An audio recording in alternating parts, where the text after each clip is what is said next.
नमस्कार दोस्तों।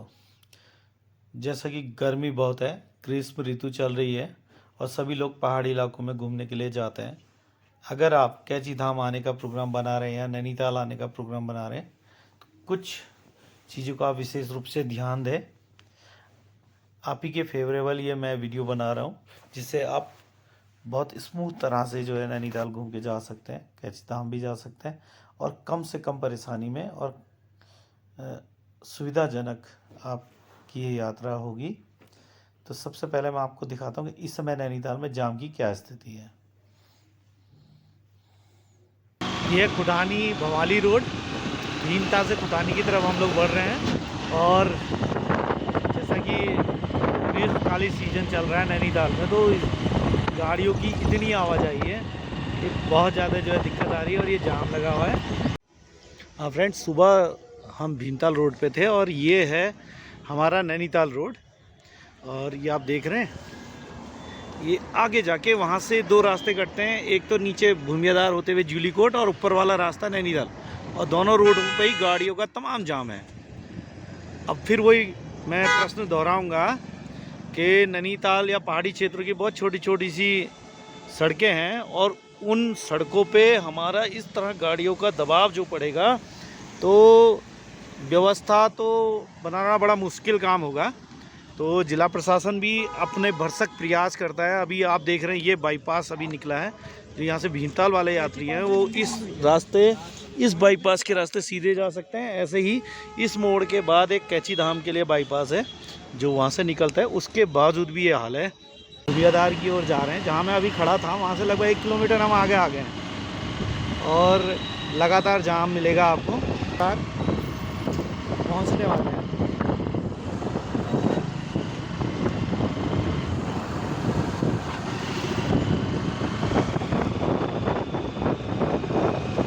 सुबह तो भवाली से 4 किलोमीटर हम आ गए हैं।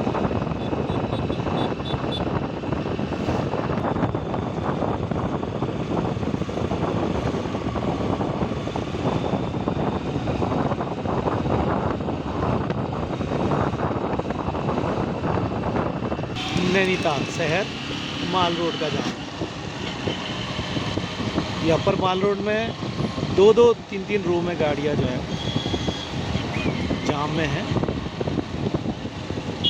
तो फ्रेंड्स, आज मौसम भी नैनीताल में बहुत खूबसूरत मौसम है, बादल छाए हुए हैं, बारिश भी हो सकती है। अभी हमें कैपिटल सिनेमा के पास और जैसा अब हम आते हैं अपने मुख्य बिंदु पर। अगर आपको कैची धाम आना है तो 2 रास्ते आपके लिए होते हैं। अगर आप बाया नैनीताल जाते हैं तो नैनीताल से 11 किलोमीटर आपका भवाली पड़ेगा, उसके बाद 7 किलोमीटर वहाँ से कैची धाम। नैनीताल से 18 किलोमीटर का डिस्टेंस होता है। और अगर आप हल्द्वानी से सीधे बाया भीमताल आ रहे हैं तो भीमताल से भवाली और भवाली के बाद 7 किलोमीटर कैची धाम। अब सबसे बड़ी समस्या ये आती है आज के समय में, ट्रैफिक जाम की समस्या। तो उसमें मैं आपको एक सजेशन देना चाहूँगा कि आप थोड़ा सा कोशिश करें कि आप अपने वाहन से ना आएँ। और जिस तरह से परिवार होता है तो अपने वाहन में आराम तो होता ही है, तो अगर अपने आप वाहन से भी आ रहे हैं तो आप ऐसी व्यवस्था करें कि आप हल्द्वानी में तमाम पार्किंग है, आप हल्द्वानी गाड़ी पार्क कर दें। अगर आप इधर देहरादून साइड से आ रहे हैं, दिल्ली बाया काला ढूंगी आना चाहते हैं तो काला ढूंगी में आप पार्क कर सकते हैं। तो वहाँ गाड़ी आपकी सेफ़ हो जाएगी और वहाँ से जो है आपको तमाम जो हमारे उत्तराखंड रोडवेज़ की बसें हैं आप उससे आ सकते हैं। टैक्सी बाइक्स आपको मिल जाती है, टैक्सी बाइक से आ सकते हैं और आराम से आप नैनीताल आएँ। तो जितने जद्दोजहद आपको जाम वाम में फंसने की होती है उससे आप बच सकते हैं। अगर टैक्सी बाइक आपका ऑप्शन होता है तो आप जाम से स्मूथली जो है निकल कर आ सकते हैं, तो आपका समय बचेगा।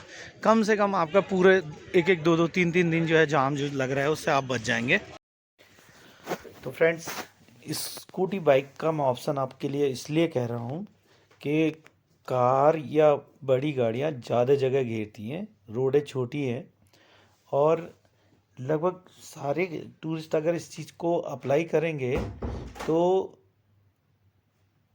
जाम की समस्या से ही निजात मिल जाएगी। और जो समय आपका रास्ते में ट्रैफिक जैम में बर्बाद हो रहा है वो समय आपका बचेगा। मान लीजिए आप हल्द्वानी से या कालाडूंगी के रास्ते आ रहे हैं और दिन भर आप जाम में फंसे रहे, तो वो दिन आपका ख़राब हो जाएगा।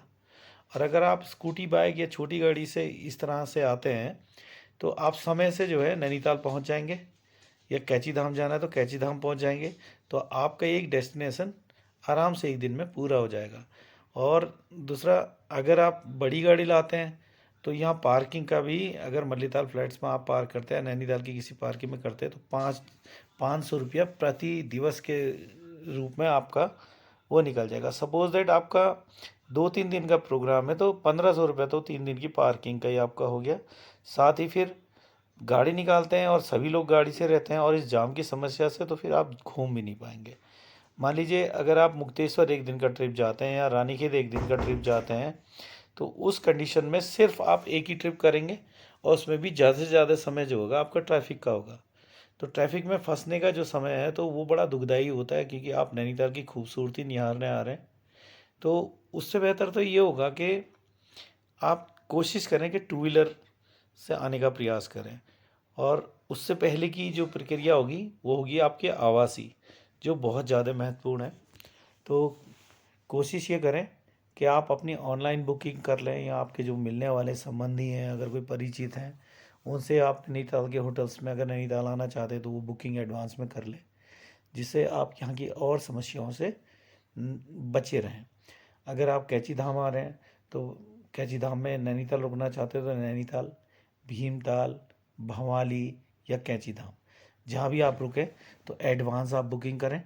उससे आपको एक टेंशन दूर रहेगा कि वहाँ जाके आपको अपने रूम की या रहने की व्यवस्था नहीं करनी है।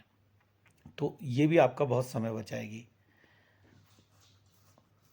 और अगर आप गाड़ी लाने के ही इच्छुक हैं कि आपको 4 व्हीलर से ही आना है, तो ऐसी जगह आप अपना रूम बुक करें, ऐसे होटल्स का आप चुनें जिसमें पार्किंग की पूरी व्यवस्था हो, क्योंकि बिना पार्किंग के आपकी बहुत ज़्यादा स्थिति खराब होगी। वैसे तो नैनीताल में बहुत सारी पार्किंग जो है बन गई हैं, लेकिन ये है कि जिस तरह से लोगों की आवाजाही है तो वो पार्किंग तो कहीं दिखाई भी नहीं दे रही है, जिस तरह से गाड़ियाँ हैं। उससे क्या है कि जैसे आप लोग तो घूमने ही आए हैं, जो यहाँ के रोज़मर्रा के लोग हैं उनकी आवाजाही में भी बहुत ज़्यादा व्यवधान हो रहा है। तो जब यहाँ आप आ जाएंगे तो आपके पास टैक्सी बाइक ऑप्शन है, दूसरे यहाँ के जो कैब्स वगैरह हैं उससे भी आप घूमेंगे। तो जो दबाव गाड़ियों का पड़ रहा है, बड़ी गाड़ियों का पड़ रहा है, वो कम हो जाएगा और यहाँ की गाड़ियों से स्मूथली आप घूम लेंगे। जिला प्रशासन से मेरा ये अनुरोध रहेगा कि हर डेस्टिनेशन का आप एक किराया निर्धारित कर दें, कि उससे ज़्यादा किराया कोई भी कैब वाला या स्कूटी बाइक वाला ना ले। जिस तरह से रोडवेज की बसों का किराया निर्धारित होता है, उसी तरह से प्राइवेट टैक्सी और टैक्सी बाइक, इनका भी किराया निर्धारित होना चाहिए, जिससे हमारे जो भारी भारी पर्यटक आते हैं उन लोगों को ठगने वाली स्थिति ना हो सके। कई तरह के रील्स वीडियोस जो है सोशल मीडिया पर प्रसारित हो रहे हैं, जिससे नैनीताल की बदनामी होती है। और नैनीताल के जन सामान्य हमेशा से जो है हितैषी रहा है, मेहमान नवाजी का फेवर करता है और आपको हर तरह से संभव प्रयास करता है कि आपको किस तरह की परेशानी ना हो। लेकिन कुछ लालची लोगों की वजह से जो है पूरा नैनीताल बदनाम होता है। तो जिला प्रशासन से भी मेरा अनुरोध रहेगा कि आप हर जगह के लिए एक जो दर है वो निर्धारित कर दें, और अगर इस तरह की कोई शिकायतें आती हैं तो उसका संज्ञान तुरंत लेकर उसका निराकरण करें। तो दोस्तों, एक छोटा सा मेरा ये व्यक्तिगत सुझाव है, मुझे उम्मीद है आपको पसंद आएगा। और कोशिश आप करें कि आप अपने 4 व्हीलर से ना आएँ, और अगर अपने आप 4 व्हीलर से भी आ रहे हैं तो आप ऐसे होटल का चयन करें जिसमें आपकी सेल्फ पार्किंग हो। और बाकी फिर मैं उम्मीद करूँगा और दुआ करूँगा आपके लिए कि आप जाम जैसी स्थिति से बचें और आराम से आप अपने सारे स्थानों को घूमें।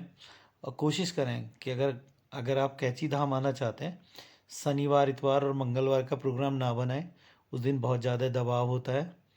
और अन्यत्र दिवसों में भी अगर आप आते हैं तो सुबह कोशिश करें 4, 5, 6 बजे के टाइम तक आप जो है कैची धाम पहुंच जाएं। उस टाइम पे थोड़ा सा गाड़ियों की आवाजाही कम होती है जैसे जैसे दिन बढ़ता है और वैसे वैसे आवाजाही बढ़ जाती है।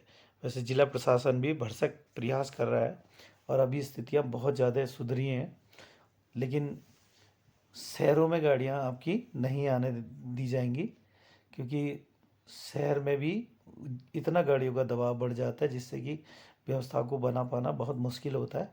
इसलिए कोशिश करें कि आप भी जिला प्रशासन को सहयोग करें, और जब आप निकलें तो या तो आप ट्रेन्स वगैरह से या जिस तरह से भी आप आएँ, अपनी गाड़ी ना लाएं, जिससे आप एक परेशानी से बच सकते हैं कि भाई हमारी गाड़ी रास्ते में कहीं रोक ली, या फिर प्रॉपर पार्किंग में आप उसकी व्यवस्था करके तब पहाड़ी इलाकों में नैनीताल की ओर बढ़ें, या रानीखेत जिधर भी आप जाना चाहते हैं उधर जाएं, क्योंकि हमारे कुमाऊँदार हल्द्वानी जो है वही जो है, या कालोडंगी, उसी से ही आप जो है नैनीताल के ऊपर के लिए ऊपर को बढ़ते हैं या कैची धाम के लिए जाते हैं तो दिक्कतें आती हैं। अब जैसे कुछ पर्यटक हमारे पूरा कुमाऊँ मंडल घूमना चाहते हैं, वो रानीखेत, अल्मोड़ा, बागेश्वर, पिथौरागढ़, इन जगहों में जाते हैं तो उनके लिए भी यही रास्ता है। तो अगर उसमें पर्यटकों की बहुत ज़्यादा आवाजाही होती तो उन लोगों को भी परेशानियों का सामना करना पड़ता है। और हमारे जो यहाँ के आम निवासी हैं उन लोगों के लिए तो ये बड़ा सोचनीय प्रश्न आज की तारीख में है कि अगर ऐसी स्थिति में किसी मरीज को ले जाने की हमारी व्यवस्था होती है तो ऐसे में एम्बुलेंस तक जो है जाम में फंस जा रही है। तो ये बहुत ज़्यादा चिंता का विषय है। तो मेरी बात को आप पूरी तरह से समझ गए होंगे, ऐसा मेरा विश्वास है। और आए नैनीताल घूमें और नैनीताल को एंजॉय करें, यहाँ की प्राकृतिक सुंदरता को आप एंजॉय करें और यहाँ से सुखद एहसास लेकर आप यहाँ से जाएं, ऐसा मेरा विश्वास है। नमस्कार।